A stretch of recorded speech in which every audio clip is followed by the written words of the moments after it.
Hello you lovely people and welcome. Today is a big deal for me personally because I have been wanting this aircraft in the sim since I can remember. During my FSX days we had the freeware UK mil variant of the GR1. It was good, but having a full payware variant like Just Flight when they bought out the Tornado GR1. Something like that would have been really nice, but for some reason this aircraft has always been on the fringe and it's been wanted by people but never fully realised until today. So it's going to my aircraft selection, and of course I am talking about the SEPECAT Jaguar. Now, an amalgamation between Anglo-French companies. Originally British Aircraft Corporation on the British side and Breguet on the French side. That was until Breguet was either went insolvent or was bought out by Dassault. So it's a Dassault BAC merger, and the SEPECAT name is actually an acronym in French, which I'm not going to butcher, but if you want to look it up, you can. And it's just a description of the aircraft, basically. Just merged to make that name. Just had the word cat in it by accident, being called the Jaguar. So let's look at the liveries. You get 16 in all, 3 of which are GR1 RAF liveries. So I know nothing of the French side, unfortunately, so I apologise for my ignorance. But just being a Royal Air Force GR1, GR3 fan of the Jaguar, it always stuck out more to me, just purely because of the little differences externally. So yeah, you've got some really beautiful liveries here from the French side. So 15-year anniversary of 11th Squadron, 40 years of Ardennes, last periodic visit, Provence, dissolution, guessing that's retirement, and then you've got the different desert camos. Come further down, you've got 25-year anniversary, 161 dissolution, Ramex, 20 years anniversary, and then you've got the spin test flight variant there. And then of course you've got GR1. Now I'll come to the differences. I'll speak of the differences between the GR1 and the A when we get to the GR1 section. But foremost, this you have to remember: if you're going into this buying it thinking you're getting a GR1, you're not. You're getting a Jaguar A. The cockpit is totally different. It's Jaguar A cockpit. It's not a difficult cockpit, but it is very different in comparison to GR1. I will show you a version of the GR1. I've got a picture of the real XX741 when I was sitting in the cockpit. I took some pictures. I'll show you the difference between the A and the GR1 when we get there. But you get 16 liveries, all beautifully done, and let's get into the aircraft and have a look around at the externals and obviously the French cockpit. Now I've got the home of the Jaguar as a freeware RF Cultural, so that's been reactivated and is not a solar farm anymore. We're going to sit on the 6th Squadron ramp here, and let's get in and take a look. So the first thing we're going to get out of the way is the electronic flight bag, or EFB, basically the tablet. And if you've bought any Azurpoly products before, you'll know what this is all about. If you haven't, I'll quickly go through it now. So you've got a tablet that does all the bits and pieces for the aircraft without going into the menus of the sim, things like that. So obviously you've got quick state, cold and dark started or takeoff ready, and then you've got things like wheel chocks. To the left here we've got a ladder. If I click the ladder, sorry, the ladder's gone. Click it again, ladder is back. Put a sun cover on if you've got the canopy closed. So we close that now and click the sun cover. It's an internal sun cover. So if we look at it from the outside, you can see we've got the sun cover on, protecting any heat damage that you might get inside the cockpit.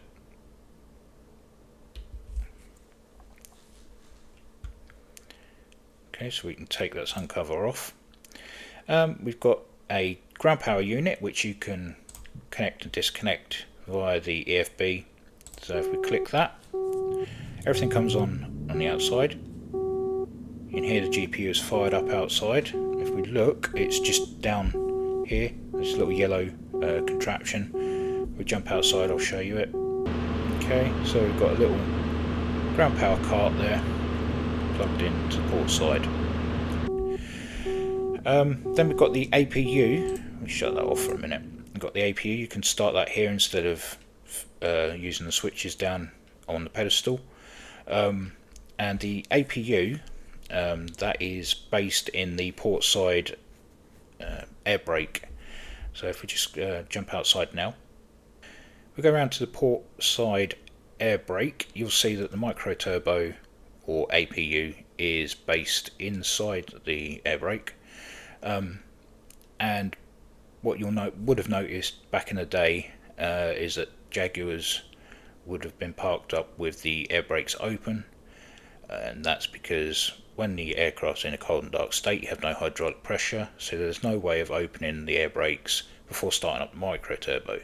And to stop any damage to the inside of the air brake, the micro turbo wouldn't have been started without the air brakes being open. So that covers that section.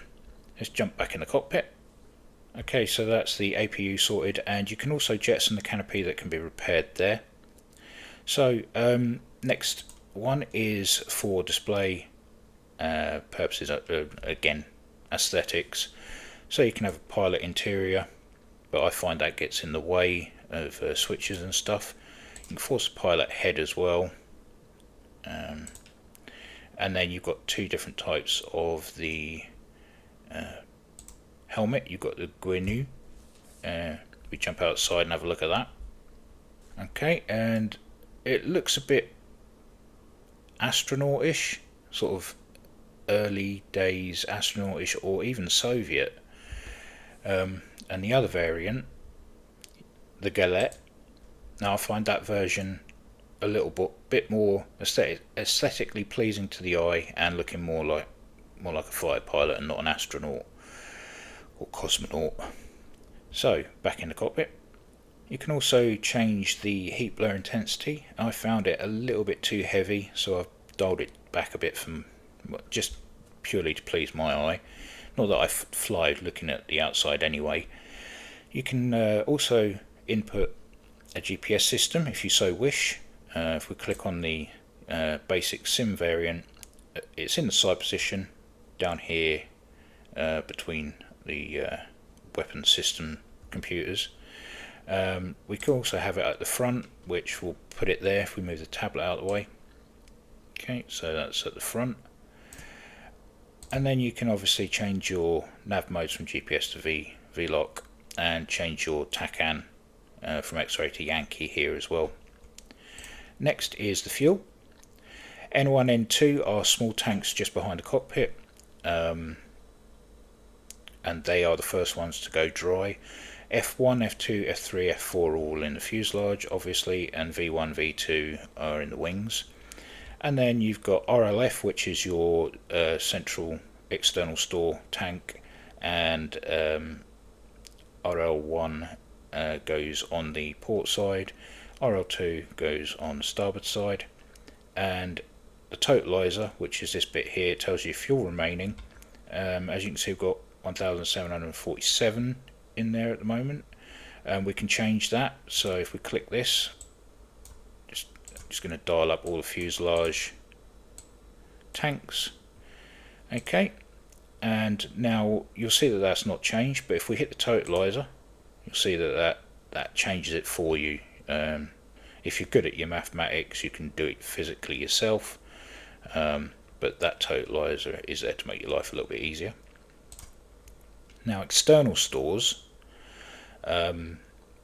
big differences between GR1 and the A. You can have all pylons on, obviously, and if we jump outside, we can take a look at that. As you can see, we've got our wing pylons and the central. If we jump back in again, so this pylon, I believe, is for the tank, a fuel tank, so we can have external tank on that, and then you can change the pylons again here. If we change that pylon to the LM746, you can have the Martel on the external store, so we'll stick that on. The Matramagics go on the P700B, and then we've got tanks that will go on the PE14s. Those are all plumb lined, but for GBU12s as well. So if we jump outside, there we go, got the Martel, I believe that's an anti-ship missile. We've got Matramagic 2s on the outer pylons. Internals, we've got GBUs. Then we can change that up again, put the tanks on, that will switch that up to pylon, the PE14s.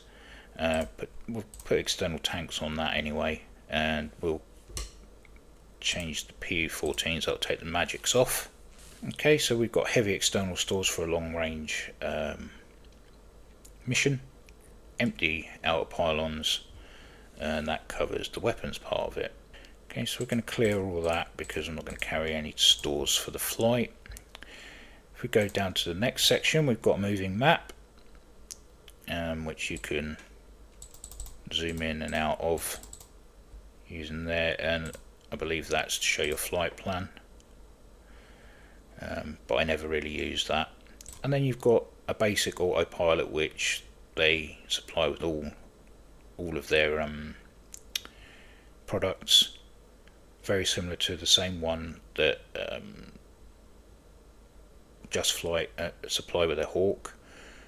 Three-way, so you've got heading, altitude and vertical speed, and then your autopilot on off there, and then you've got your information at the bottom there. I've currently flown it 4 hours 55 minutes or 56 minutes now, so just getting to know the aircraft. And then we can either hide the EFB there, or there is a button on the side that you can toggle, which will make it appear and disappear. So going to switch up to the GR1, we'll do the externals for that, and then we'll go around the Jaguar A cockpit.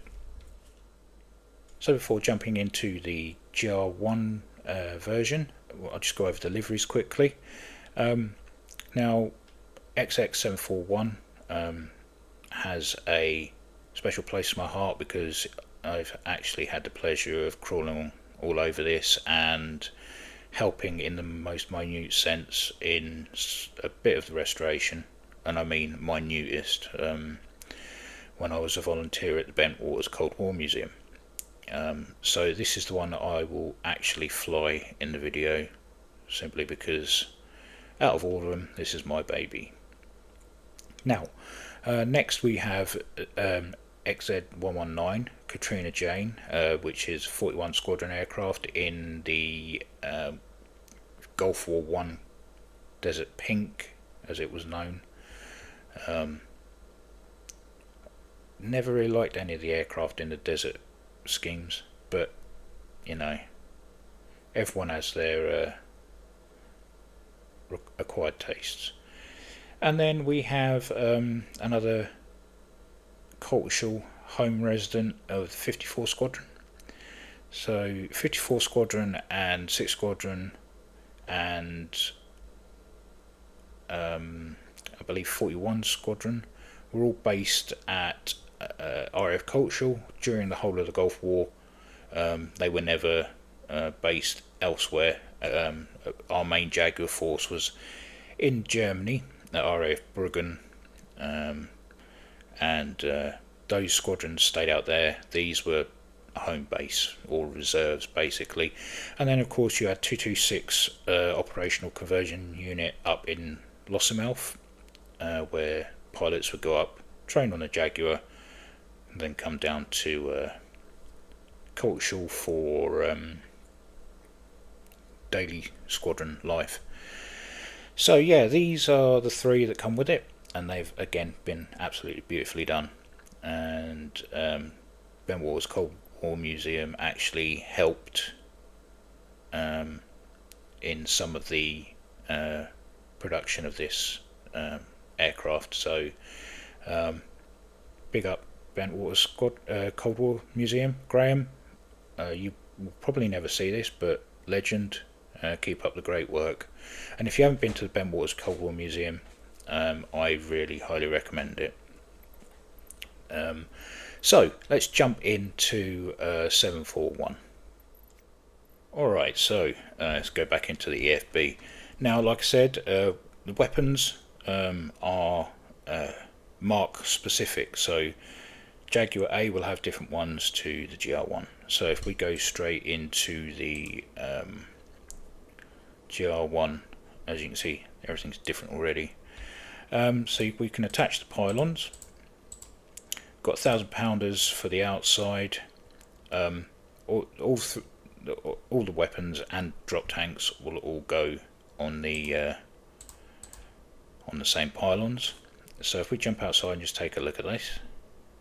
Okay, so on the outer pylons we have practice inert 1,000-pounders, and then we have our 3 fuel tanks. And the eagle eye amongst you would have known seen the difference between the RAF fuel tanks and the French Air Force fuel tanks. The French Air Force variant had winglets with stabilizers on the ends of them, whereas these variants just have the winglets pointing downwards. Jump back in, and then we're going to swap up for the BL 755s and the two 1,000-pounders on the central pylon. Jump back outside. Okay, so now we have inert 1,000-pounders on the central pylon, and then we have the BL 755s, which were made by Hunting, the same company that bought you the Jet Provost and the Strike Master. These are cluster munitions. Basically, these get dropped over the target. It'll open up and disperse small little bomblets. Those will fall on, but it's an anti-personnel weapon, and I thought they were a banned weapon, but obviously we used them, and I think they're still being used today. And these bomblets disperse over a wide area and then explode, taking out light armour and infantry. So up the front here we've got Defa cannons, 30mm. They are, funnily enough, the same ones used on the Mirage 2000 and I believe the Mirage F1. And then speaking of the Mirage F1, you can kind of see the Mirage F1 in the design of the Jaguar. The undercarriage is very similar. Obviously this is double engined and Mirage F1 is single engined, but there are very similar bits to it that you look at it and you think, yeah, very similar. Sorry to interrupt your viewing displeasure, but I just had to bring this up quickly. So when Breguet originally envisioned the Jaguar, they came up with design concept BR121, which is this. Now, when BAC joined the consortium, they obviously made changes and the Jaguar came out the way it was. Now,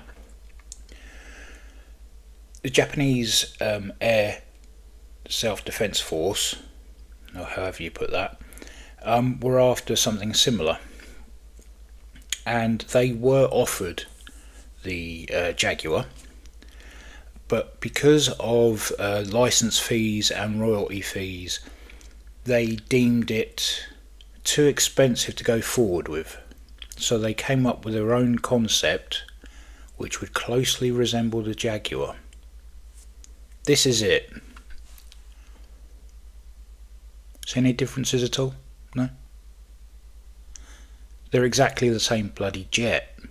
And to add insult to injury, they used the Ishikawa-jima Harima TF40 801A afterburning turbofan, which is the license-built Rolls-Royce Turbo Mecha Azurpoly 801. I'm confused. The air intakes are completely different, obviously, but I'm only talking about certain parts. And then again, just another difference between the GR1 and the A. The A used the Turbo Mecha Azurpoly 102, and that created 5,300 pounds, no, 5,100 pounds of dry thrust and 7,500 pounds of wet thrust, which is basically reheat or afterburner, whereas GR1 had the Turbo Mecha Azurpoly 104 variant, slightly uprated at 5,500 pounds dry thrust and 8,000 pounds wet thrust with afterburner. So I think I've got that right. I've just had to pull that out of my head, which I'm not usually very good at. So if those figures are wrong, I apologise, but they're round about that. So yeah, the GR1 originally had the 102s, but as soon as the 104 was produced, I believe in 78, they were engined in as 104s. And then we go to the other differences. Obviously, during production, straight in, there was no retrofitting or anything like that. The LRM TS system was put in the nose, which stands for Laser Ranger and Marking Tracking System, I believe. Again, I could be having a brain fart, but again, yeah, that's in the nose as standard on the GR1. And then we used a system called NavWAS, and I can't for the life of me remember what that stands for, but I'll put it here in bottom. And we used a moving map inside the cockpit, and again, when we jump in, I'll post a picture on that will show the differences between the two cockpits. So let's clear keep the pylons on. We'll clear the weapons off. As for the fuel tanks, we'll fill the F2 up and put the totalizer up, and we will close the EFB. Okay, so going over the cockpit, we'll go from left to right in a clockwise direction, and then we will get onto the GR1 changes, and then we'll actually get the aircraft started and flying around. So comes with a ribbon that you can remove. It keeps everything in a safe position.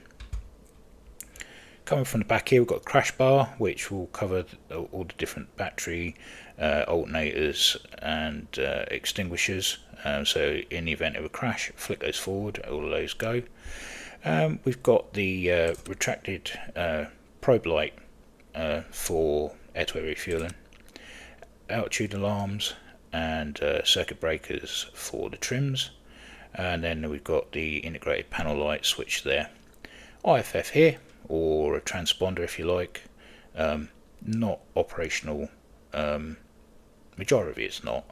You can set it to normal and then set your squawk code in there. And next to that we've got our UHF2 channel selectors there. Under here we've got the alarm, the AOA alarm there, the taxi landing light there, and again the intensity for the fueling lights and AOA indicator there. Throttles, they do have cut off, so you can stick them, shut the engines down. And then we've got rudder trims and manual resetting for neutrals and other bits and pieces there for emergency flaps and next to the flaps. They've got our volumes for various bits and pieces like markers, VOR, TACAN, all that beautiful stuff. To the left of that, these switches are interesting. We'll come back to those. It says modulated afterburner, but I've always known it as parts or reheat or PTR. It's inoperable on the flight model, but again I'll come back to that in a second. Then we've got our VOR ILS radio there, TACAN there. Here are refueling formation lights, navigation lights, and then anti-collisions. Here we've got our STSs for your pitch and roll. Gear handle. There is the stores emergency release and our canopy jettison. And then coming on to the main panel, calibration button there for the altitude, another comms radio, the main one. Now the thing I've noticed with French aircraft, they're very good at keeping everything together, and pretty much from one aircraft to the other. Again, I'll bring up the Mirage F1 simply because there are very similar instruments in this that are used in that as well, and some variations of it in the Mirage 2000 as well. So above that we have our trim gauge and our slats, whether it's in auto or manual. This is our slats, flaps, undercarriage gauge. Again, like I said, the French are very good at keeping everything together. Something very similar in the Mirage F1 and the 2000. Up here is our switch for the AJAX, which is angle of attack, and we can switch that from 15 degrees to 20 degrees. And we've got a hydraulics pump switch there, and hydraulic gauge, and servo for hydraulic pressure. Spoilers let you know if the spoilers are out, in or out. Fuel dump, on or off, so you can dump fuel out the back of the aircraft. You've got our rudder deflection on auto, and that's our basically our master caution there. And then we've got a couple of switches here for the F1, F4 valves for refueling, radar sensor switch there, and the radar alarm pulse here, track oil scan, and CW. I can't remember what CW is. That's bad of me, I should have remembered that. So then we've got our radio altimeter, and you can set your decision height with this, which will move the little arrow to where you want. Once you get below that, the alarm will set off, let you know that you're too low. Below that we've got our speed indicator in knots. Below that we have our first main altimeter in feet. Next to that we've got our sphere indicator. This is marked in meridians, and we have two deviation bars, one vertical, one horizontal, used both in VOR navigation and ILS. Next to that, this is the BDHI, or bearing distance heading indicator. We've got different modes along the bottom here, so you've got VT, which is TACAN, VOR, off switch, navigation autonomous, navigation mode, and then TD, which is TACAN Doppler. The main one that gets used here is VT for VOR TACAN. Then you've got, you can change your additional vectors, so you can set a vector in so that the BDHI will point you, if you've got a target that's just off of a certain TACAN, you can make it so that the TACAN needle takes you to the deviation instead of straight to the TACAN, things like that, but again, that'll be another video. In terms of the dial itself, you've got the double arrow, which is the big one, that will show you your TACAN destination bearing. Small arrow, VOR, and then you've got your distance measuring in this bit here that's all blanked off. Below that we have our VVI, or vertical velocity indicator. We have our different modes of sphere navigation, so you've got it in VOR, ILS, TACAN nav, and then last one is off. You've got the weapons safety switch here. Setting those into different modes will bring up different modes in the, I call it a HUD, it's more of a, well yeah, it's a HUD I suppose. In the most basic form, we have our backup sort of artificial horizon. This is our it's the failure gauges for the, sorry, I had a complete brain fart there. That's the heading control panel, and that shows failures for the magnetic and gyroscopic systems that power the sphere indicator. So yeah, you've got your heading control modes and your deviation in seconds. Now we get on to the engine gauges. So we've got fuel flow, fuel quantity, RPMs for both engines, exhaust gas temperatures for both engines, nozzle positions, and then fire suppression. Up here we have our fuel tank panel. The switches are for emergency opening of valves for V1, V2 and the feed tanks, and then you've got the F4, F3 and F4 pumps auto switch there. Now these are the actual indicators themselves. I mean, you've got the total fuel quantity there that will show, and you've got obviously got the totalizer, but it also indicates which fuel tanks are empty, full, or have fuel in. So if they're set orange, they are empty. If they are black, they are totally full, and if they are crossed like this, then they have fuel in them, but they're not full and they're not empty. Here we have the crossfeed valve on and off, the alarm sound, you can switch on and off. Here's the engine thrust increase switch, and then below that you've got the refueling probe in, out and ready to refuel, and obviously you can set it in emergency mode as well. Obviously it's not gonna, it shouldn't stick out because we've got no pressure to the aircraft, but you can extend it, and then when the probe is out and ready to refuel properly, you get a green light. So put that back to probe in. This is our alarm panel, or caution panel, however you want to call it.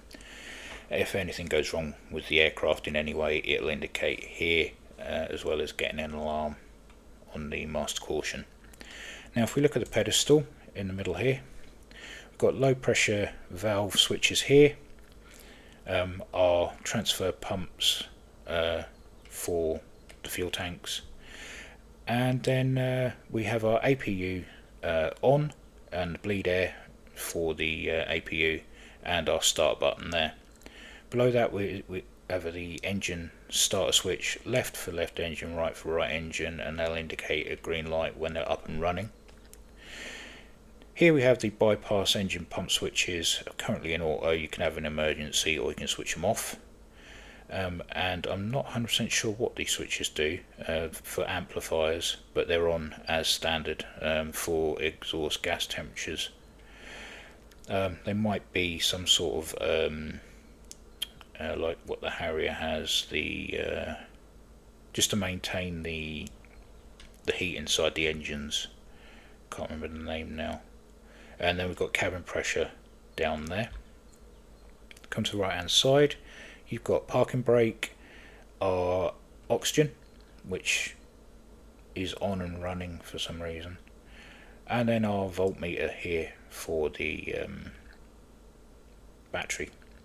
Speaking of batteries here, switch it on, guard it. You've got the rectifiers which need to go on, and the alternators for each engine. Pitot heat and secondary horizon indicator, which will fire that up. Here doesn't do anything, but we've got the ballistic computer, and then below that we have our weapons selection panel, and then bomb quantities, intermittents, things like that. Under here we've got defrost lever, and then our pressurization lever here as well. Internal lighting here, and our environmental control system or air conditioning, switch it on here. It's on auto, fast cooling and emergency. And then we've got circuit breakers at the back here. And then once the canopy is actually down, bring that back down. You can lock it. And then, yeah, good to go. So, that covers the cockpit. And just as a quick, just to show you, if I zoom out, I'm going to just show you what the GR1 looks like compared to the A variant. On the left is XX741 top and bottom taken on a potato, and on the right we've got the A model by Azurpoly.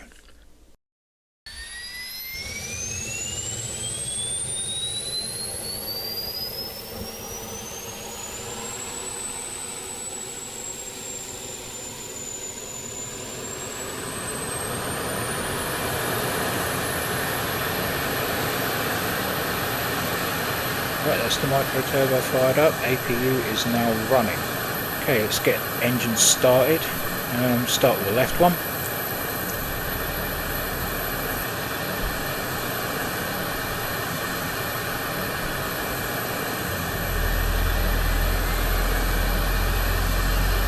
Oh, that low pitch hum.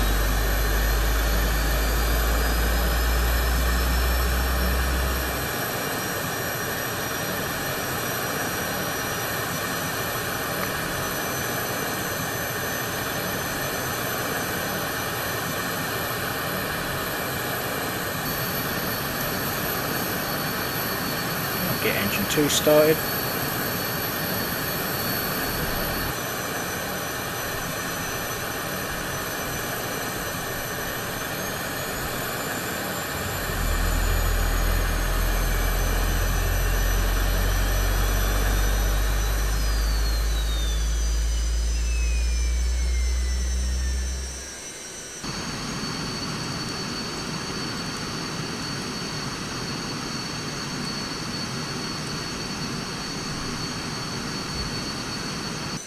That low pitch rumble always used to confuse me when I was whenever I went to Coltshaw to watch the Jags, because it sounds very similar to an articulated lorry or a semi, if you're an American, doing 60 mile an hour down a country road. So I'd be standing there waiting for Jags to start up, and when I'd hear that sound I would actually look round for a lorry first, which was completely ridiculous. Speaking of RF Coltshaw, Jaguars and me, here's a picture of me with my little cousin outside the Scotto Cemetery at the 2-2 end of RF Coltshaw back in the early to mid 90s. Yeah, good times. Okay, so now the cat is living and breathing, and I'm going to close the canopy so I can actually talk to you. Close that. So you can see the systems are alive, lights are on, things like that. Switch on some bits and pieces just to bring the rest of it to life. Okay, so you can see the indicator for the gear is lit up, the slats, and our flap indicator gauge is down. You can see that the hydraulics are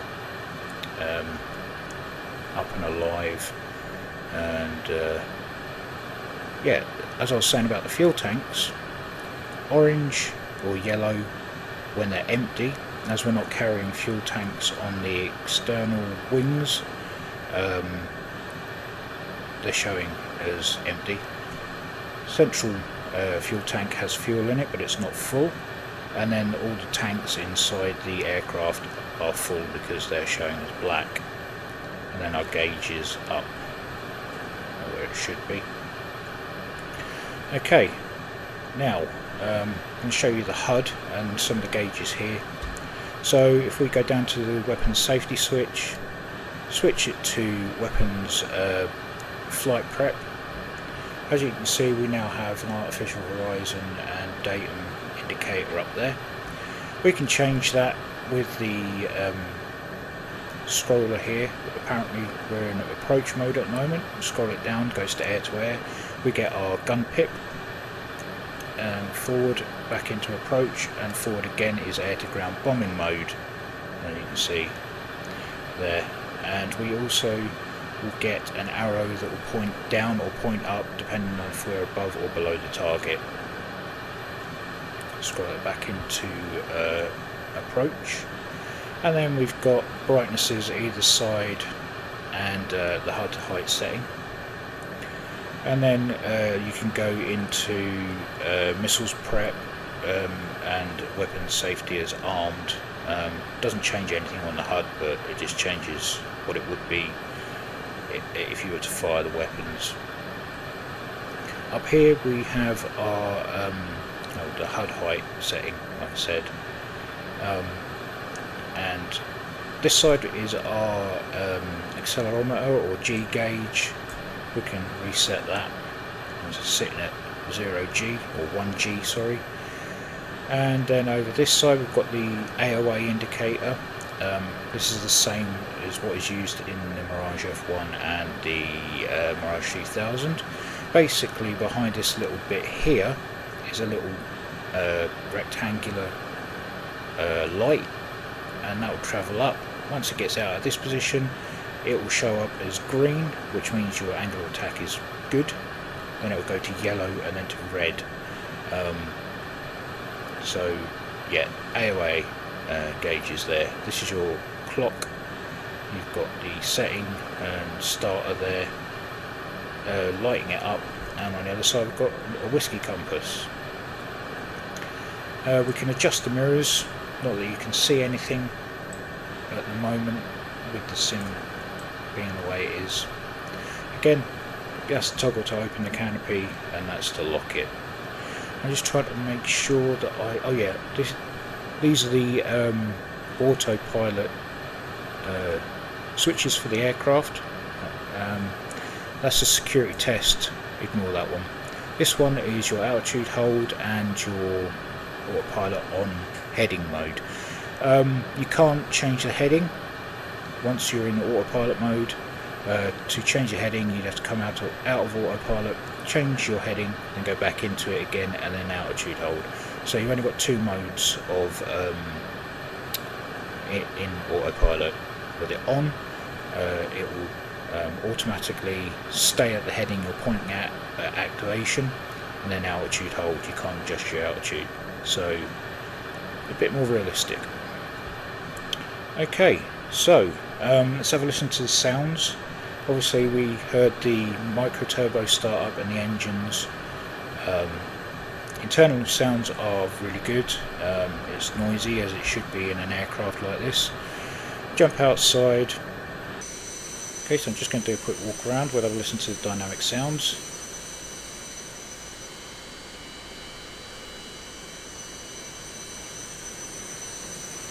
Those doors do sound fantastic. I'm just going to zoom in on the right hand exhaust and look at the burner can, or reheat can, or whatever you want to call it.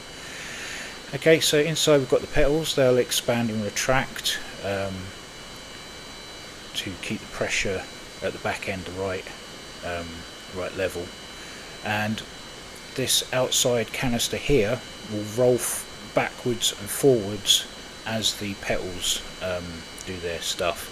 So I'm going to run up the right engine, you watch, and as I engage the reheat, you'll see that the canister will actually move. So it's going to run it up in dry first.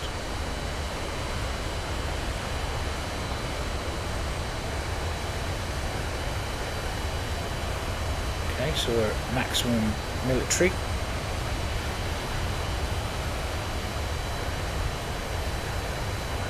Try and find the sweet spot for the reheat. There we go. So hit that again. You see that move forward, and as I move the afterburner further into more power, we'll see it extend even further, and then retract again, bring it into minimum afterburner, and again out.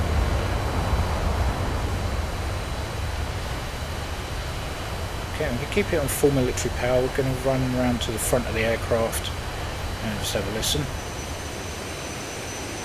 As you can see, the aux doors are open now that the sheer pressure going down the intake is so high now that trust me, these doors are hard to push open. So yeah, bring the throttle down. See if we can get them to close. Go partially open now. Open them up again. Fully. Reheat. There you go. It's great stuff.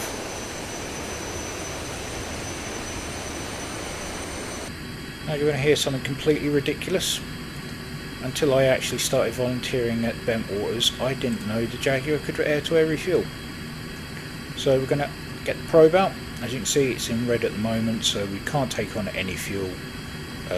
Probe will go up just there, and then we can switch it to green and refuel. So if you've got air show assistant, you can indeed use this for that. Jump outside, we'll take a look at that. Okay, and it's just tucked away inside the fuselage. Here, this door opens, that goes down, closes the door, and hides back inside the fuselage. See if I can actually manage to get that animation. Okay, doors open, it's retracting, doors closing. Lovely stuff. And before I actually get moving, I thought I'd show you the night lighting. So you've got your controller for instrument lighting up on the HUD here. So change that to what you want. Obviously you've got your reticule brightness there. Over the other side you have your fixed reticule brightness there, and then for the rest of it, these three here do the console for the red, front panel for the red, and then the UV turn up down here. And then for the labels, you've got integrated lights here, so turn those down, and your label lights are off. So it looks very pretty in night configuration, I will say. So turn all of those off. Right, let's get this thing rolling. Let's remove the oil chocks. Close that. Parking brake off. Okay, flaps up to 20 degrees. Takeoff. Okay, nose wheel steering is already implemented, but there is a switch here. We can enable it and disable it there. disable it just by clicking the switch basically. Let's enable it again. We have the front wheel steering light come on, you see, so you know if it's on or off. Okay, so up.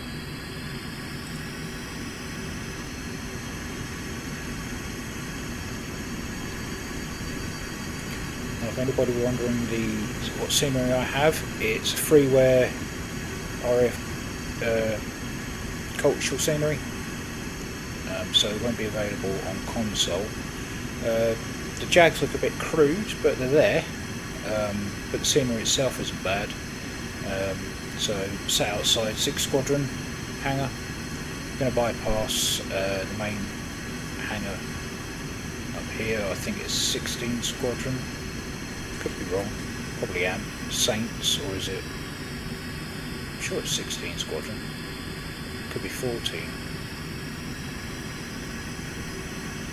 For this hangar here, and then you've got shared 41 and 54 Squadron up this end.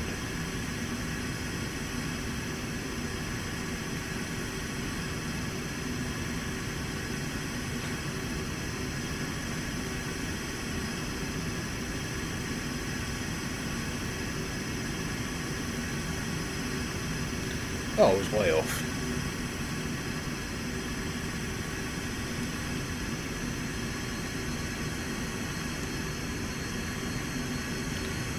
Taxi out to 22, and we're going to do the obligatory cliche flight of going to the Mach loop, but I'm not going to show the whole flight. I will do some cuts just to make it a bit short, because this video is going to be lengthy as it is. So to kill a bit of time, part throttle reheat switches that I was going to say. Basically, in the design phase and testing of the early examples, the French Air Force lost an aircraft due to practicing single engine approaches, and what they found was with the engines in full military on one engine wasn't enough to bring the aircraft in safely to land. And going into minimum reheat was too much, so they devised a plan of part throttle reheat. Now what this does is it allows the reheat to be engaged at a lower throttle setting, and so through losing an example, luckily the pilot ejected safely, but they devised that workaround, just getting the reheat to light, and I think it was also used during air-to-air refueling as well, because when the aircraft would get heavy from the refueling, full military wasn't enough to keep the aircraft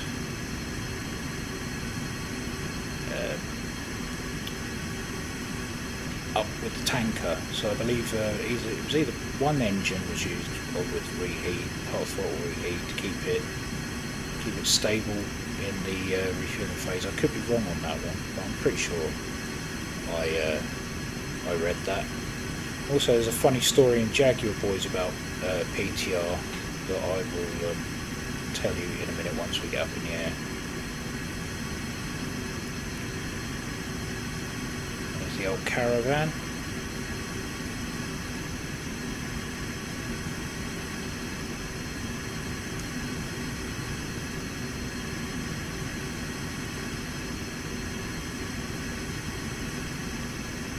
Coming up to the corner where I would stand, me, my uncle, my cousin, it's a spot in the field that you get really close to the end of the runway, and when these things are on full chat, 2 or 3 of them on the runway, or even 4 at some stage, they would, well, hell of a sight. I managed to take loads of photos, but I've lost them all, and the corner of the field is this bit here.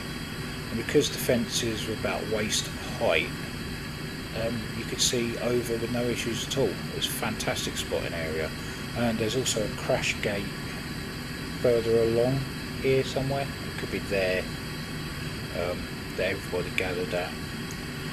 So get the landing light on and get ourselves out onto the runway. Flaps are in the takeoff position. All gauges are good.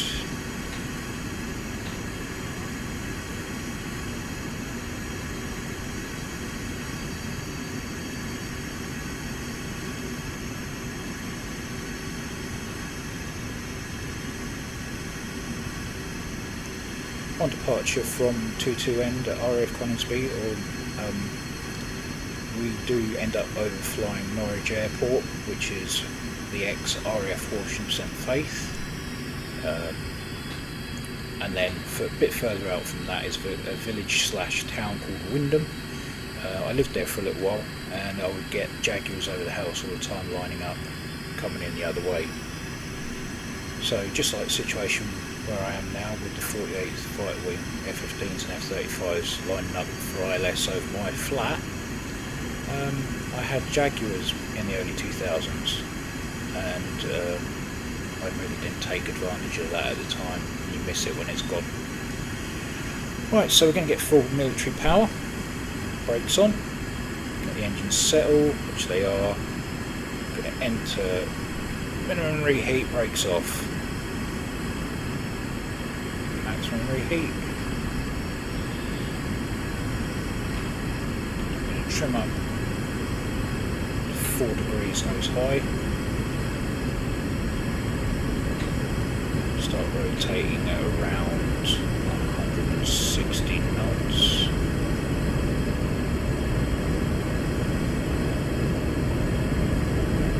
Okay. Should unstick at 170. And we're up. Gear up. Trim up a bit more. Okay, flaps up.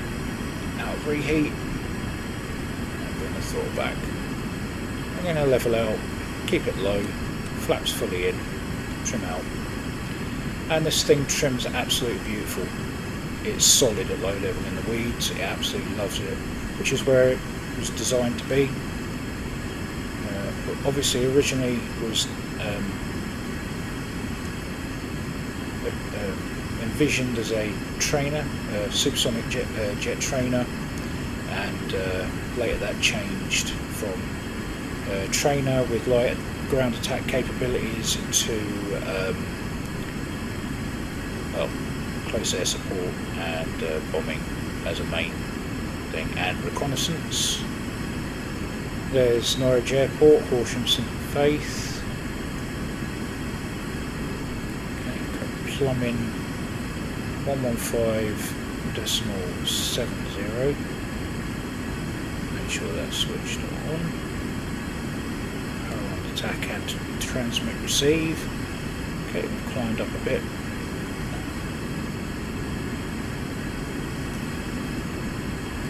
And then over here is Wyndham.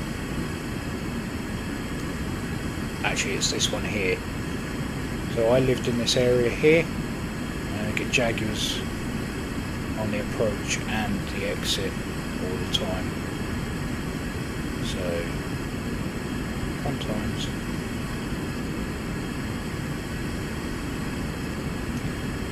Actually, I think I may have got that completely wrong. That's still part of Norwich. Wyndham is there.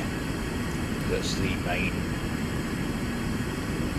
I think that could be the A11 running there. It runs along the A11. Anyway, what are we in? VRR ILS. Okay, we want to be heading towards the thin needle. I don't know why I'm trying to turn this into a demo. This is a review. So handling is fantastic. I mean, it's like it's on rails. Again, I keep bringing up the Mirage F1, but there's so many similarities. I flew the Aegis Mirage F1 on DCS in preparation for this, and the aircraft is so similar, it's absolutely ridiculous. It really is. Beautiful aeroplanes. Anyway, we're lined up on VOR. Yeah, so the part throttle reheat story. There was a Jaguar. He was out at RAF Gibraltar. The Royal Navy needed an air target to give their radar operators something to search for. So they refilled the Jag to full tanks in the whole aircraft. When the pilot got in, he realised that the weight of the aircraft with max fuel was too heavy for the Gibraltar runway. He wouldn't get off in time. So they had to run around, find an empty fuel bowser to defuel it. Once they defueled it, he got up in the air and he went out into the Atlantic looking for this group of Royal Navy ships. His role was to get down low and sort of imitate a missile. And he could see the ships, and he thought to himself, well, if I can see the ships, they can see me. With a big black trail of smoke out the back, he decided, part throttle reheat, that'll do the trick. Switch that on, we'll get low down, and they won't see me coming. So he engaged the part throttle reheat, got low, flew past the ships, did his job, turned back for Gibraltar. Up at altitude, he realised that his fuel tanks were showing the wrong fuel quantity as he had calculated beforehand, and he originally thought there was a leak, so he was doing all bits and pieces to try and figure out where this fuel loss was going. And then after a little bit of trying to figure out what was going on, it clicked. Part throttle reheat was still engaged. It'd been in full burner the whole time at a more minimum throttle setting. So it'd been eating away at the fuel, and he completely forgot about it. Because of the part throttle reheat, he didn't have enough fuel to get back to Gibraltar, so he had to find a diversion field. The nearest diversion field that he could find was Algiers in Morocco. So he had to make an emergency divert to Algiers, refuel, and then get back to Gibraltar. He knew he was going to get in trouble for this because it wasn't planned and it was a pilot error. So he spoke to one of his ex-bosses that was floating around on the base at the time, and he said, just don't mention it. And then a few months later realised that nothing had come of it. Nobody had questioned the refuel at Algiers or anything like that, and he got away with it, which was lucky. But it's something that haunts him because it could have ended very, very nastily. So the dangers of part throttle reheat, and not to use it unless you absolutely can guarantee that you'll switch off afterwards. Of which they are inoperable at the moment. I don't know if they'll be made operable at some stage in the future. That would be cool if they could, but it's not an essential part of the aircraft in the grand scheme of the sim. So what I'm going to do is fast forward or cut to above Trent VOR. As you can see, we don't have a DME, so we just have to follow the bearing until we get there. Okay, so the needle is starting to deviate now, getting close to Trent VOR, so I'm going to tune into 116.800. Okay, that needle should swing out to the left. Okay, and now we're going to move on to Shawbury.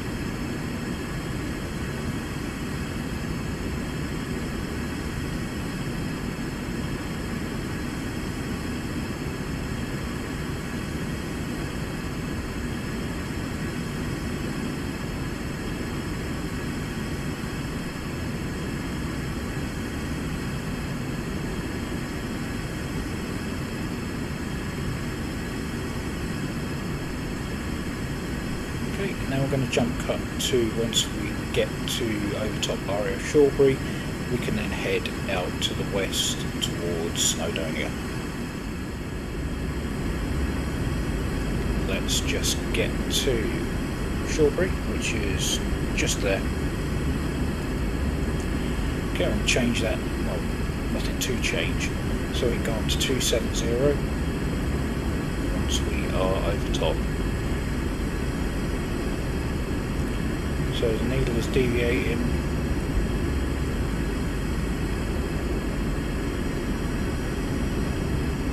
I'm going to start moving to 270.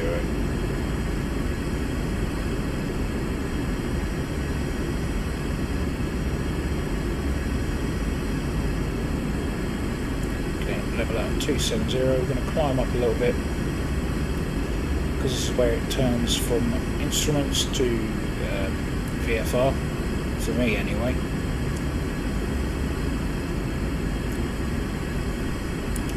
Okay, and then we're going to fast forward or do a jump cut to Lake Bala. Okay, so that's Lake Vuonui on the left there. So Lake Bala is going to be to the right. Just make a right hand turn. So we'll find Scooby-Doo somewhere. Spot from up here somewhere. Start slowing it down slightly, we're going a bit too quick. Okay, so there's Bala there. And that's Scooby-Doo. Okay, so we are going to slow down and get low. Want to be between 300 and 400 knots. Bumpy today. The old air brakes out.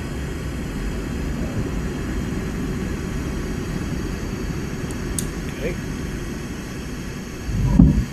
Close them up.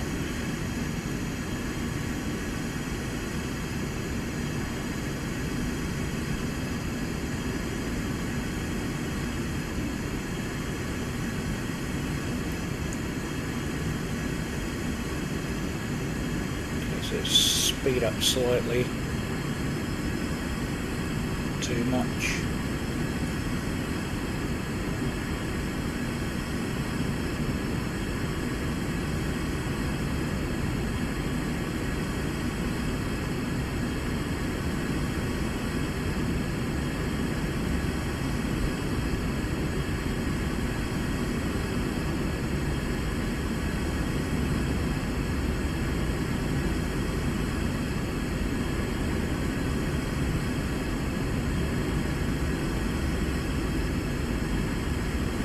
Get ourselves settled, trim out. Don't really need to touch the throttle anymore. Okay.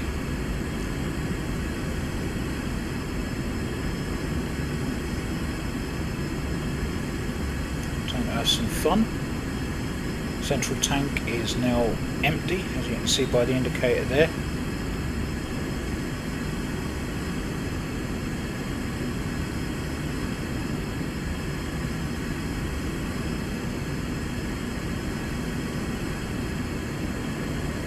Follow the road through.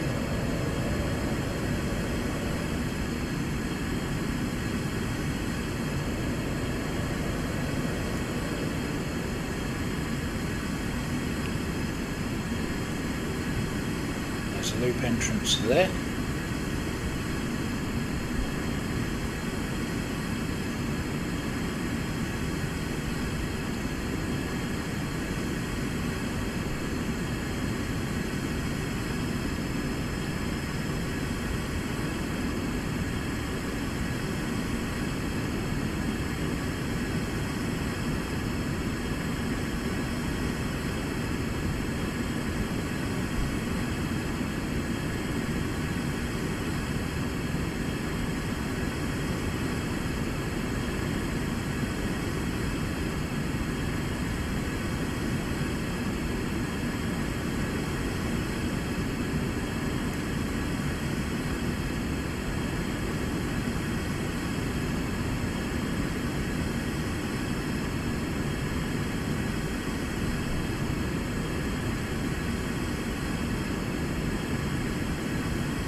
start.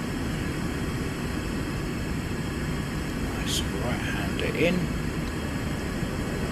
Such a solid plane down low level. It really is.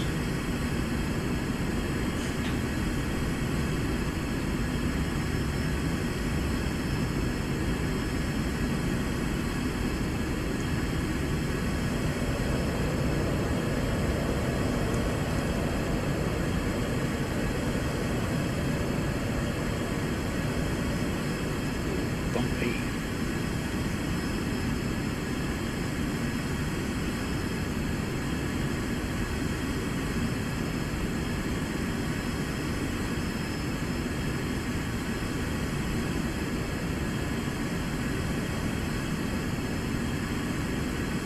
Wow, updraft.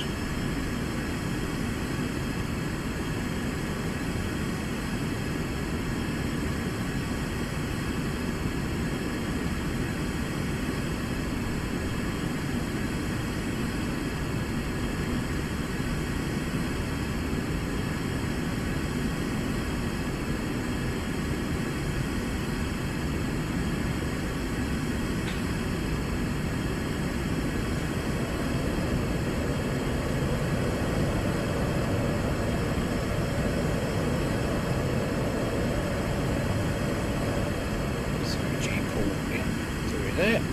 Nice.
In and out of the loop.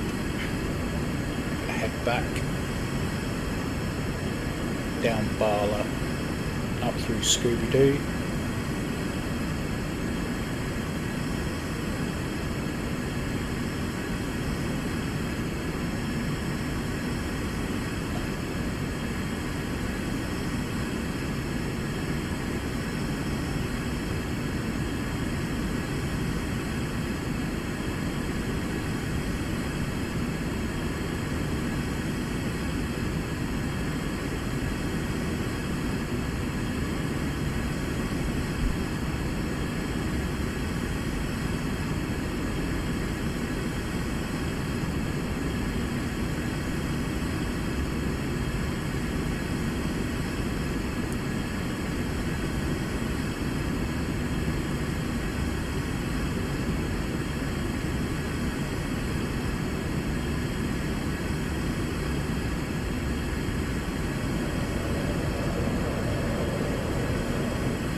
left up here.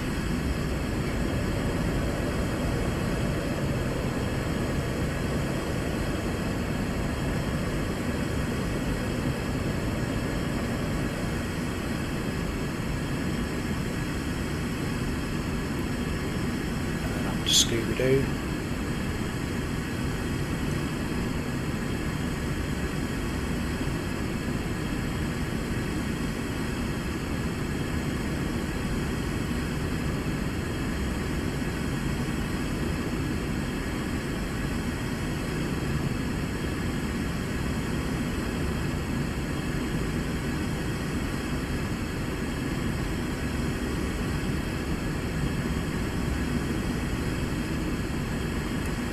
We're going to take his ear north.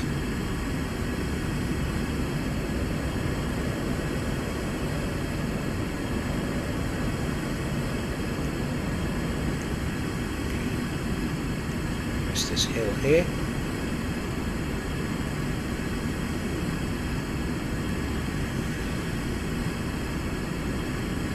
I'm going to head up towards the mountains. I can't remember if it's the A5 or the A6 pass up there, and we'll do that, and then we'll head back east towards Coningsby anyway.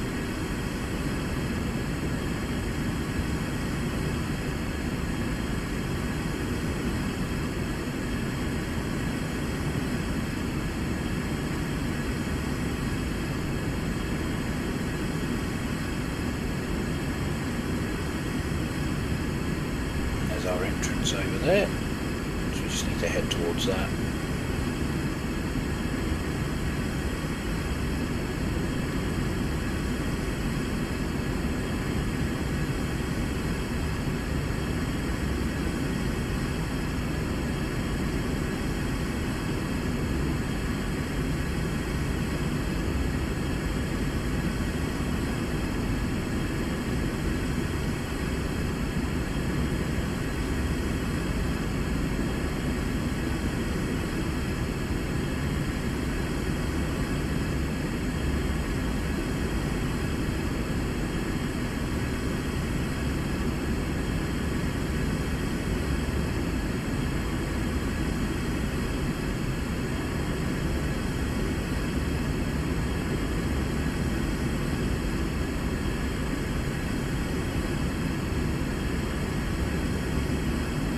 Going to follow the road up.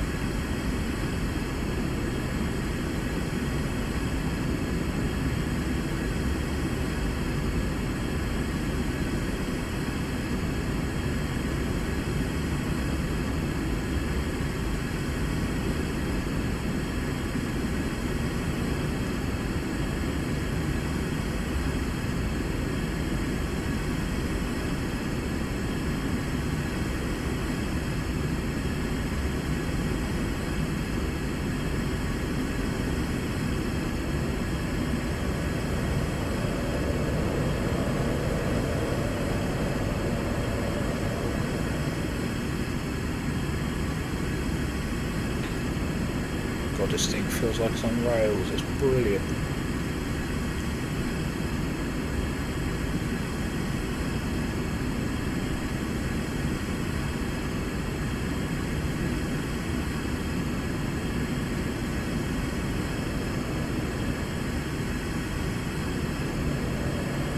Okay, we're going to climb up to altitude now.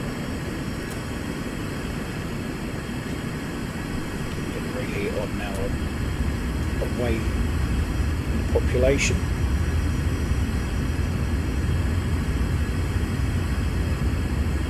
Head back towards Shawbury.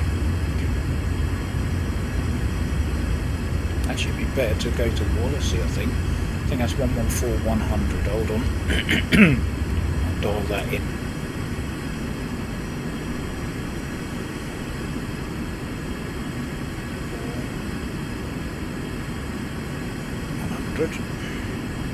Yep, dead on the nose. Okay, so we're going to climb up.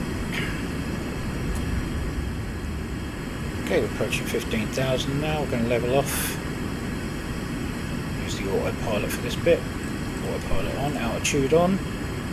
That will keep the heading and the altitude where we're going to. Right,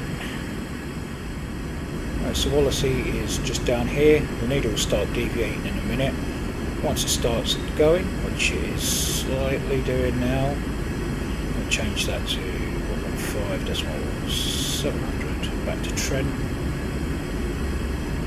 Okay, and we'll take off the autopilot, steer towards that.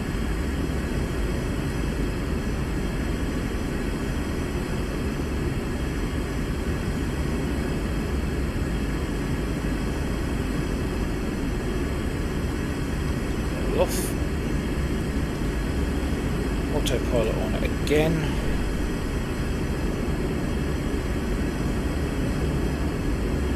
Everything's leveled and settled. Lovely stuff. Okay. Alright. Okay, we've got deviation on VOR now. So I'm going to switch over to TACAN. Good old 48 X-ray. That to TACAN. We're going to go for the big needle. As you can see, we are 52 nautical miles away from RAF Coningsby. So what I'm going to do now, turn on to that.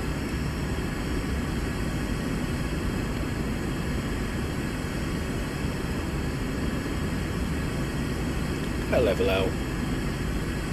And when we get to about 30 nautical miles out, start slowing down, starting to descend. I'm going to put the autopilot on for now so I don't deviate, and we're going to bring the speed back slightly.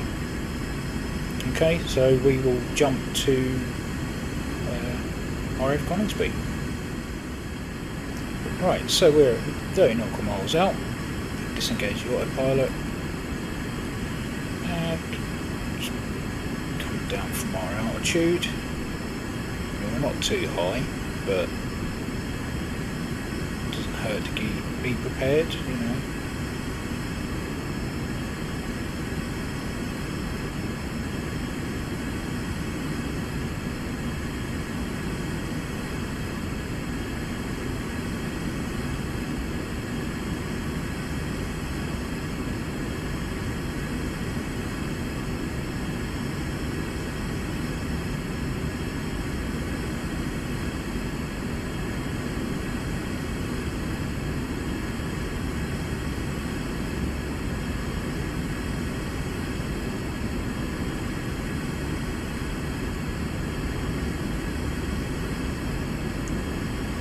Now, if anyone's wondering why have I not done loops, rolls, everything like that, purely, I mean, it's capable of doing those things, but it's not what it was designed to do. It was designed to get low down, provide close air support, and also bomb targets and do reconnaissance. So air superiority manoeuvres are obviously not going to be something this thing does naturally. So, as one Jaguar pilot once said,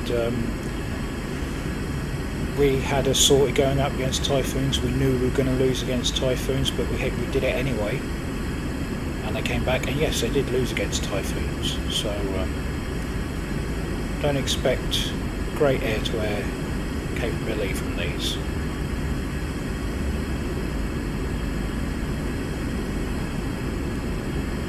Bring the throttle back. Will get away from you, and we are going to get down to about 5,000 feet.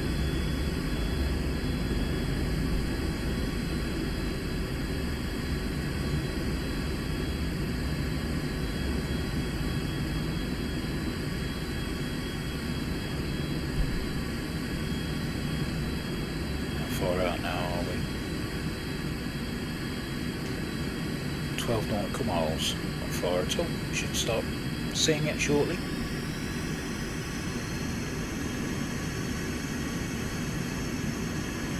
fact, I can see it. Just be throttle up again. Get the left side of the airfield.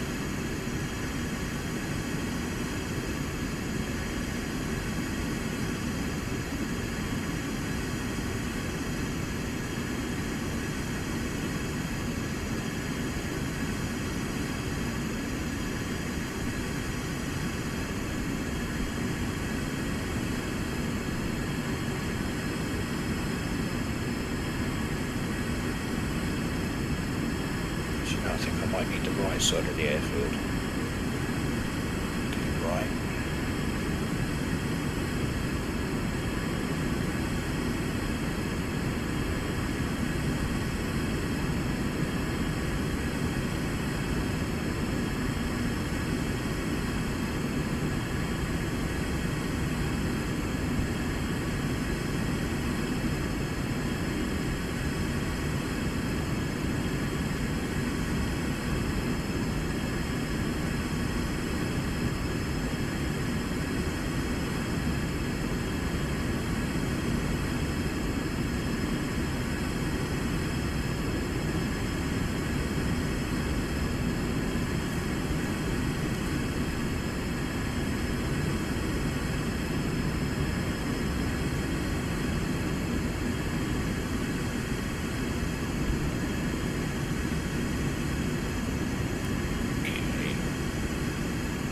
Ourselves downwind.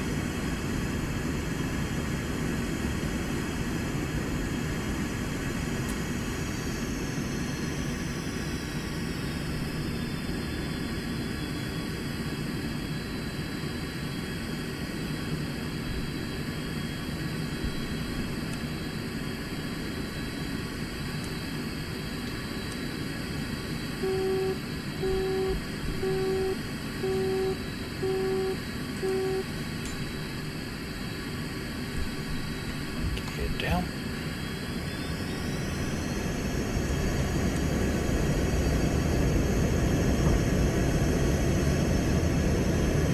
So used to flying with my VR set now. Head tracker's a pain in the backside.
Okay, there's no parachute, so air brake's out. Try and aero brake it if you can.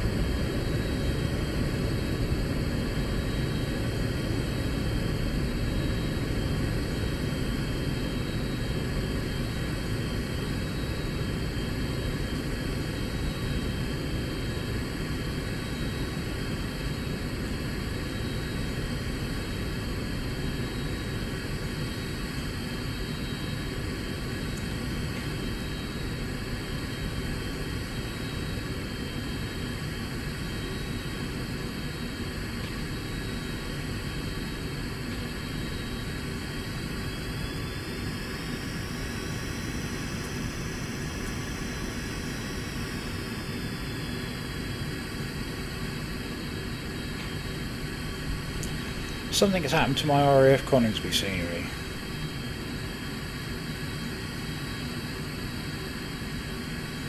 Brilliant. It would happen while I'm making a video. Well, I'm not re-recording it. It can go out like this. Fed up with this sim. Right, park up here.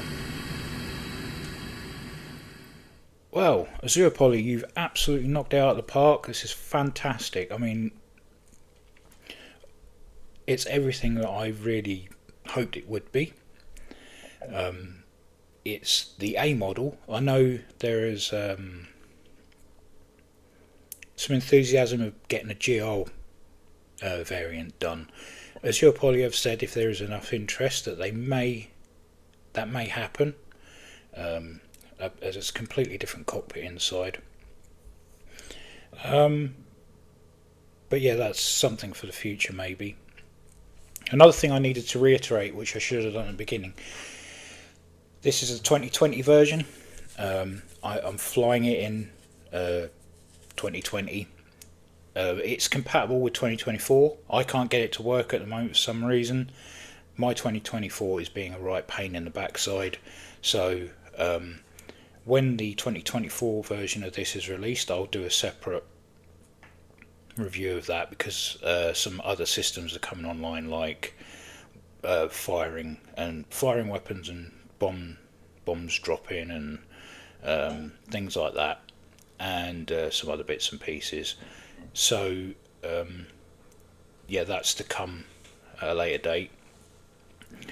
And yeah, well, I can't recommend this enough. It is absolutely fantastic. Solid performer, low down and high up, easy to trim. Sounds are great. It looks great. It flies great. Even with the French cockpit, which I'm not bothered by, because I'm used to using French cockpits in Mirage F1 and the M2000 and M2KC by Miltech simulations as well, so you kind of get used to it after a while. You know, you start seeing these instruments that have got slightly different updates to them, but they are the same. I suppose the same if you're using American aircraft. The instruments are normally the same if they are sting gauge. MFD's something a little bit different, but this is a pilot's aircraft. It's no real autopilot to speak of, only just to keep it straight and level, which is good. It means you've got to work to where you want to get to. You've got to use your navigation skills, trimming out, balancing, all the tricks of the trade that you need to use to keep this thing flying how it should. I'm not saying I'm an expert by any means, but I do love a pilot's aircraft. I do like to work to where, to get to my destination. I don't like to sort of take off, switch on the autopilot and just go to sleep. I like to actually have things to do. So for the price, which I believe is around £30, yeah, you're getting quite a lot for your money. It's and the fact that they've been gracious enough to include an external GR1 model with liveries as well is a fantastic. It just shows the cooperation between Anglo-Franco relations through military and through the sim. It's brilliant. It's nice to see that other nations are appreciated and shown through their work. So yeah, brilliant stuff. Can't recommend it enough, and I've seen plenty of them flying around anyway, so I know it's already a popular aircraft to fly.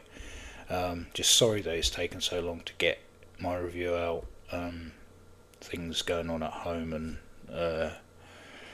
yeah, I won't get into it, but yeah, anyway, if you got this far, thank you for watching. appreciate it, and as always I will catch you in the next one.